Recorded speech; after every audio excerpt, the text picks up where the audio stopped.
You don't have to stay stuck. Trust God and move forward.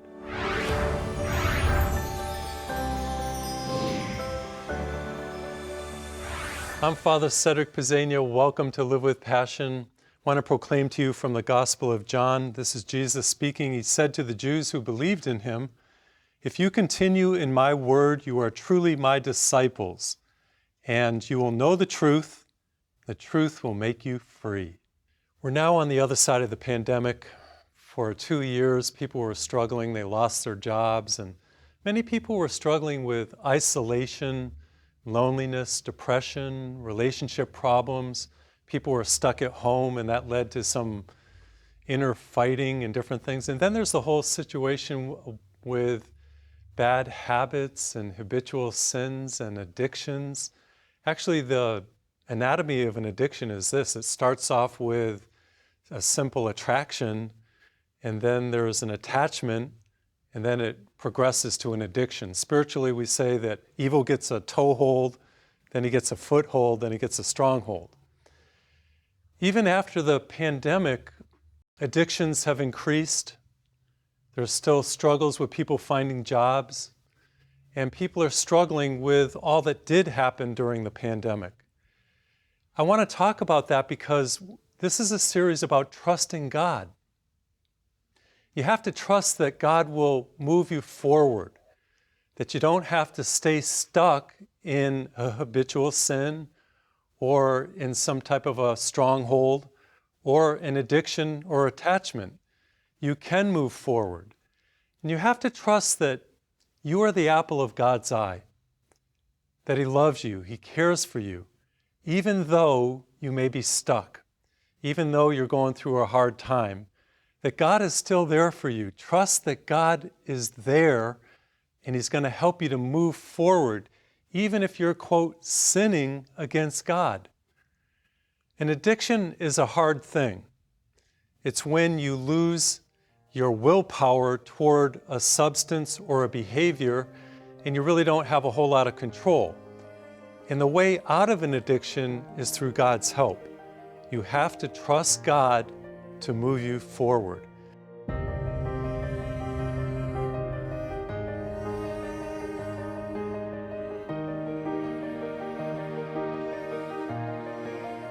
And during the pandemic, all kinds of addictions occurred. People were getting addicted to alcohol, to drinking, substances like painkillers, sleeping pills, fentanyl, Zolpidem.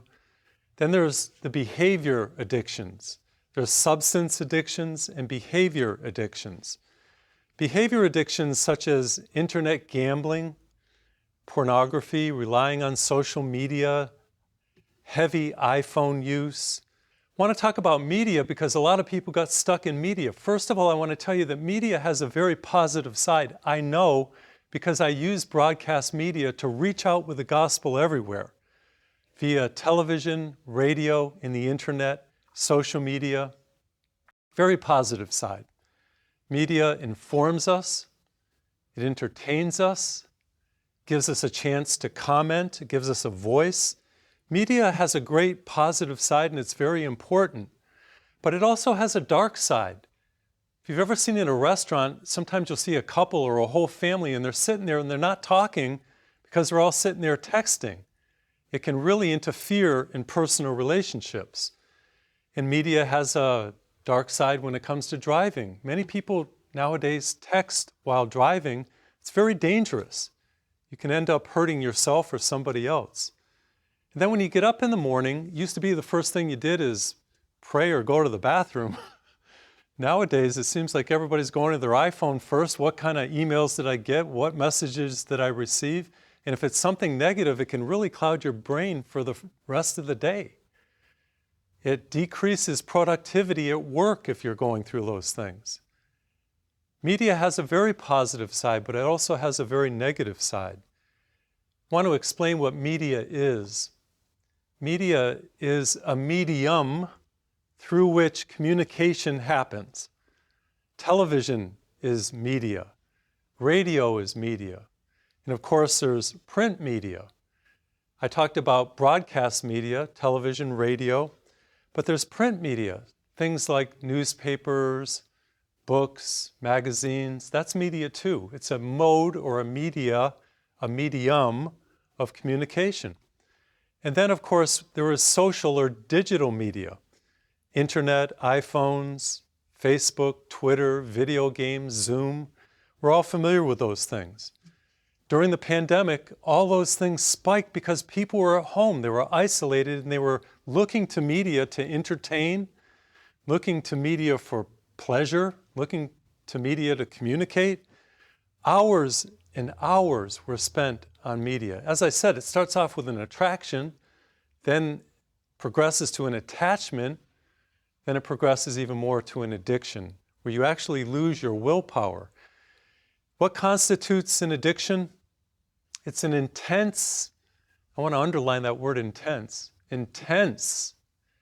desire, urge, or craving, or want toward a substance, a behavior, or a person that makes you lose self-control. You don't have willpower anymore. It has willpower over you. It's this constant craving toward a substance, a behavior, or a person. Elizabeth Vargas used to be on television. She was an anchor woman for, I believe it was ABC News. And this is what she said when she was interviewed by Barbara Walters. She said, "I would die for my children.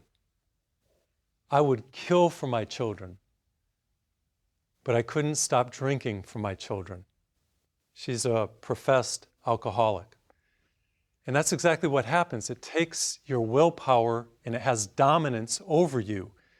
Now, there are two main types of addictions. Just wanted to clarify that for you. First of all, substance addictions. We're familiar with that. Drinking alcohol, food addictions towards sugar especially, opioids, painkillers, smoking. Those are substance addictions. And it can consume a person. It can take over their life. The other type of an addiction is called a behavioral or a process addiction. Same thing. Has to do with the media, gambling, pornography, things like that. It has to do with behaviors that you're participating in. In any addiction, this is the common denominator. There's some type of a pleasure being held out before you. Think about a carrot on a stick making you go forward toward that carrot. Pleasure is what we're after. It has to go back to that psychological phenomenon, the pleasure-pain principle. And pleasure is held out in front of us because we all like that endorphin release or the dopamine release. We all strive for that because we want that pleasure, that peace within. And that's exactly what happens with an addiction. It leads to a high. It leads to a zing. But the problem is our body gets used to it. That's called tolerance.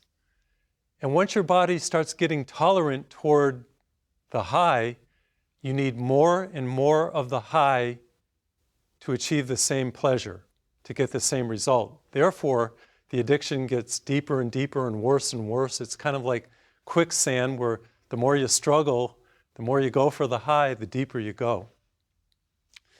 Worst case scenario, for example, say you go to Las Vegas.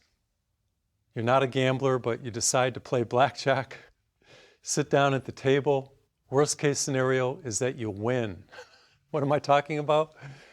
Well, you win at blackjack and you get the dopamine release and it feels so good. You win some money, and what's going to happen is you're going to go back because you're going to want to win again.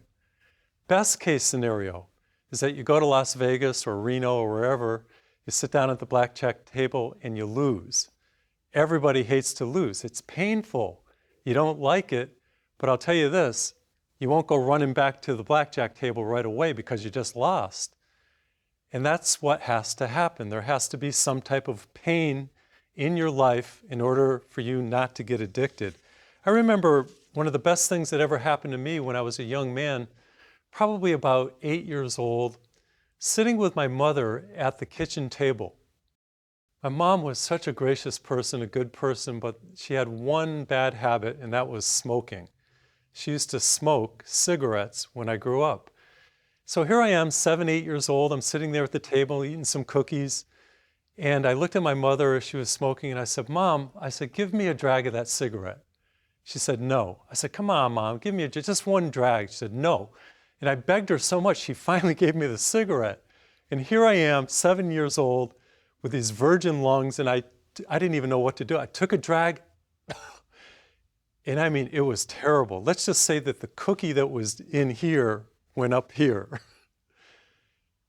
Fast forward now to my high school days.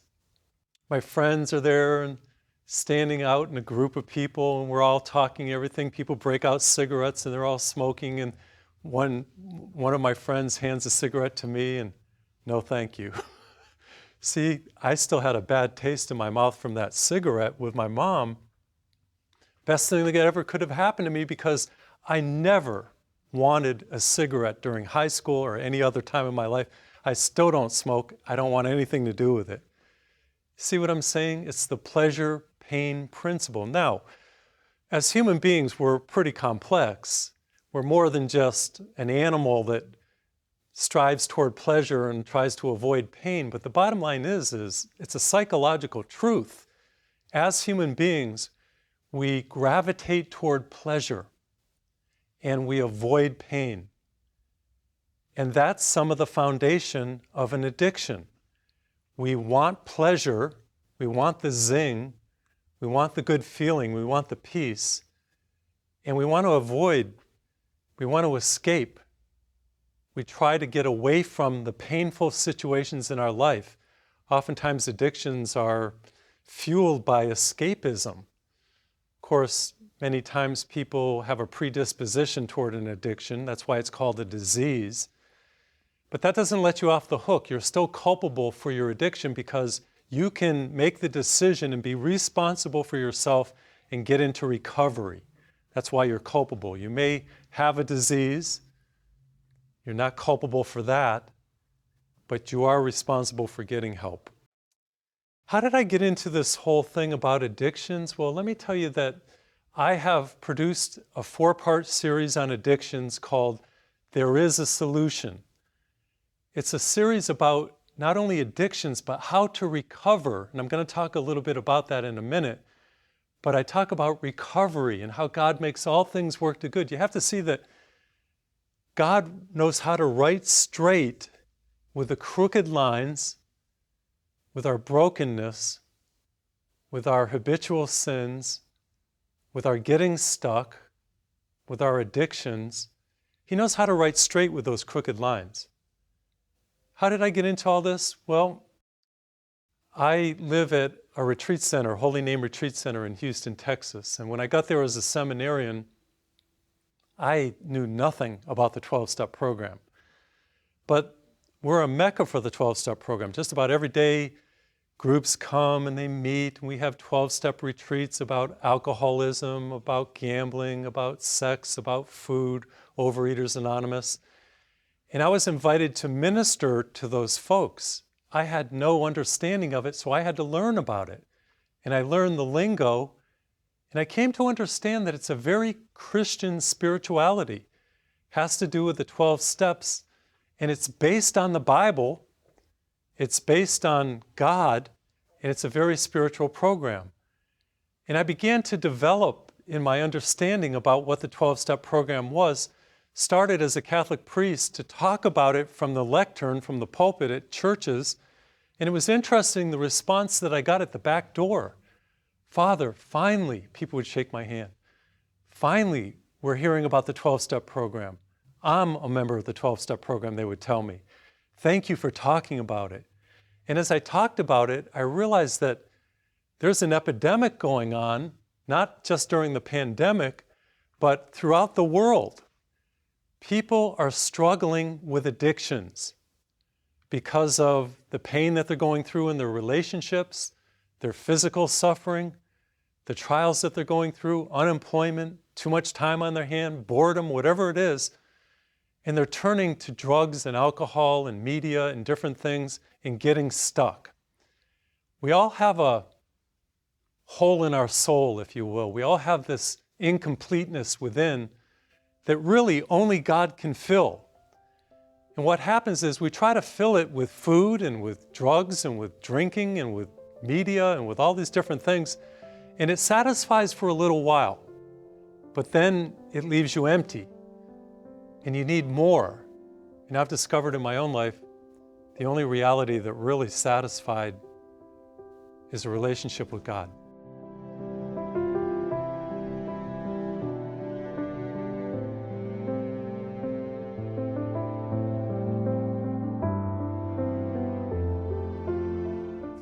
Because that doesn't go away. You never get tolerated or tolerant to that. There is pleasure with that relationship, and it does really bring you a high. I wrote a book called There Is a Solution, and I produced a series, There Is a Solution. If you are addicted, if you know family members who are addicted, I invite you to get that series, DVD or CD. It's called There Is a Solution. That comes right from the big book of AA. And my book, There Is a Solution. Over 200 pages to help you to move forward and not stay stuck. I want to tell you a little bit about what's in that book and how to move forward. First of all, Alcoholics Anonymous in the 12-step program was started by a man named Bill Wilson. Bill Wilson lived in New York City back in the mid-1900s, studying law, going to law school, but I guess the pressure of going to school and studying and the hardships and the different problems he was going through made him turn to alcohol. And he had many episodes where he bottomed out, ended up in a hospital, drunk, depressed, 4 times actually, the Towns Hospital in New York. Finally, after the 4th time, when he was in the hospital, he was so depressed, so bottomed out, he didn't have a relationship with God, and he finally called out. He said, God, if you're there, help me. That's one of the most beautiful prayers you can pray. It's just simply, help me. And God, who sees everything, touched him. He called it an epiphany, a manifestation of grace. And at that moment, Bill Wilson discovered God in a fresh new way. He had an awakening, and he never drank after that. He then founded the 12-step program, and he founded it because he wanted people that were struggling with alcohol or other addictions to come into recovery. But then he said the number one reason why I founded AA and the 12 steps is because he wanted people to have an awakening with God. That is so beautiful, because AA and the 12-step program is based, it's a spiritual program based on a relationship with God. That's just the way God works. He takes the negative situations in our life, the painful situations, our fall, and he brings redemption. It's through God that you can recover. First step, you have to admit, underline that you have a problem with a substance or a behavior. Unless you admit it, you're never going to get better. But if you admit it, that's the first step. You also have to admit that you can't get better in and of yourself, that you are powerless over getting better. Remember what I told you about Elizabeth Vargas? She could die for her children, but she couldn't stop drinking for her children. She tried, and that's just it. People try, maybe for a little while they can stop drinking or drugging or viewing pornography or whatever it is, but then eventually they go back to it, because in and of yourself you just can't do it. That's one of the prime foundations and tenets of the 12-step program, that you need help. You have to admit that you have a problem and that you don't have power over the addiction. Wanted to tell you that usually you admit it when there's some type of a bottoming out. For Bill Wilson, it happened in the hospital room. For you, it might be if you're texting while you're driving and you get into an accident. That might be the experience that you need. Remember, pain that leads to recovery. Or perhaps you're viewing pornography and your wife catches you. That bottoming out experience might help you to come into recovery. Or say you're gambling and you lose your vacation money, and that bottoming out experience, that painful experience, can help you to come into recovery. You can have an intervention. What's an intervention?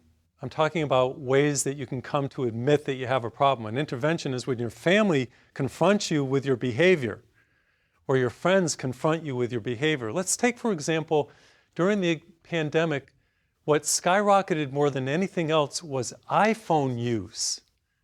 People are on their iPhones for 2, 3, 4, some 8, 9 hours a day. Here's an intervention for you.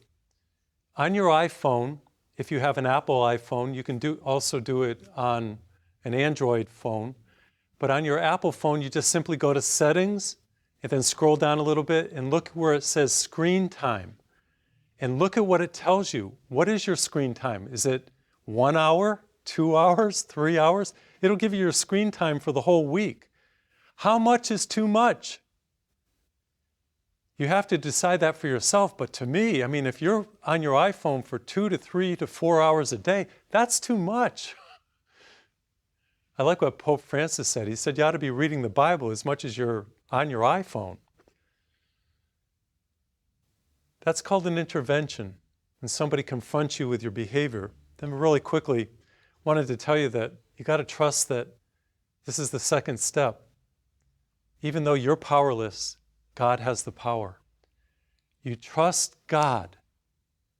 You put your trust in God. This is how you develop a relationship with Him. Not always on the mountaintop. Sometimes you're going through the valley, through the hard times of life. And it's when you're going through that valley, that bottoming out, you're stuck. That's when you trust God's power, His strength to get you out of that rut.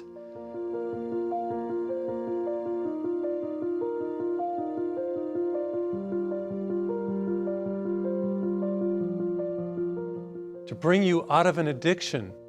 God doesn't free you. What He does is He helps you to face it and to recover. Recovery is key.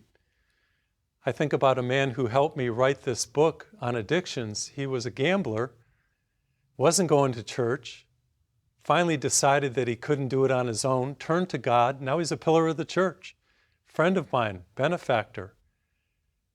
And that's called redemption. That's exactly what can happen in your life. God bringing you into recovery. Third step, really quickly, you surrender to the care of God. As I said before, you're the apple of God's eye. You're special. He loves you. Yeah, you may be stuck. You may be going through trials and tribulations. You may be stuck in an addiction or maybe a habitual sin, but God has not given up on you. You're the apple of His eye. He will do anything. He sent His Son to the cross for you and me personally.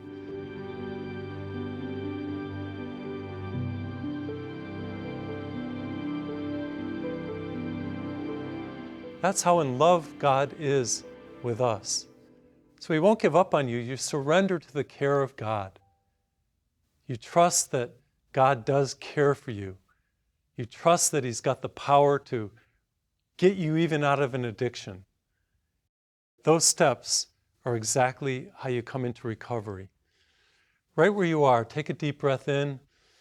Breathe in healing. Let out the toxins.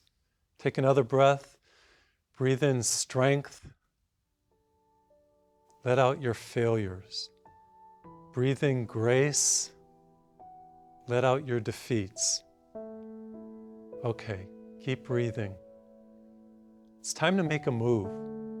Stop staying stuck. This episode is about helping those of you who are addicted. It's also about helping those who may be in your family who are addicted or stuck. Get that book, There Is a Solution, that series, this series, and I want you to trust right now that there is a solution, that you can recover, You can move forward from habitual sins, from wherever you feel stuck. God knows how to right straight with the crooked lines of our life, and that trust that God is working for good in your life right now. It is a new day. Something good is about to happen. It's time to move forward, and there's no reason to stay stuck. Don't just live, live with passion. I received an email from a woman and she said, Father Cedric, thank you so much for ministering to real life situations. That's exactly what I'm trying to do. I don't want to talk about pie in the sky type stuff. I want to talk about what's really happening in people's lives. And as I said, there's an epidemic during the pandemic and even after the pandemic. And that epidemic has to do with people being stuck in habitual sins, but also stuck in addictions. I see it everywhere. And if that's you, there's hope. You can move forward, or somebody in your family, there's hope. There is a solution. In fact, that's the name of my book. I want you to get that. Over 200 pages. It's real life situations and stories to help you to move forward based on the 12-step program that is helping millions and millions of people to come to recovery and stay in recovery. I also produced a series called There Is a Solution, 4 episodes about moving forward if you're stuck. Every time you purchase my book, those CDs, DVDs, it supports my ministry and keeps me proclaiming the gospel everywhere. Thank you in advance for that. And thank you also for supporting my programs by your donations. Really appreciate it. All you have to do, 844-FATHER-C will take care of you there. Go to my secure website, fathercedric.org, or write me in Houston, Texas. When you purchase my resources, give a donation. It really supports me. Thank you so much in advance. Don't just live, live with passion. God is reliable and trustworthy. Through Father Cedric's resources, you will learn to trust God more fully and experience abundant life. Right now, simply call, write, or go online and order Series 925 DVD or CD, as well as the book Father talked about. Because of these programs, people everywhere are deepening their faith. Every purchase supports Father Cedric in his God-given mission to touch lives and save souls. Father Cedric is a Catholic priest with a professed vow of poverty. Be assured that the money from your purchases and donations will be used to produce and air Live with Passion. Right now, simply call 844-FATHER-C. That's 844-328-4372. A kind operator is waiting for your call. Or write Father Cedric at 430 Bunker Hill Road, Houston, Texas 77024, or log on to frcedric.org and order online. Simple, easy, and secure. Whatever you're going through, lean on the everlasting arms.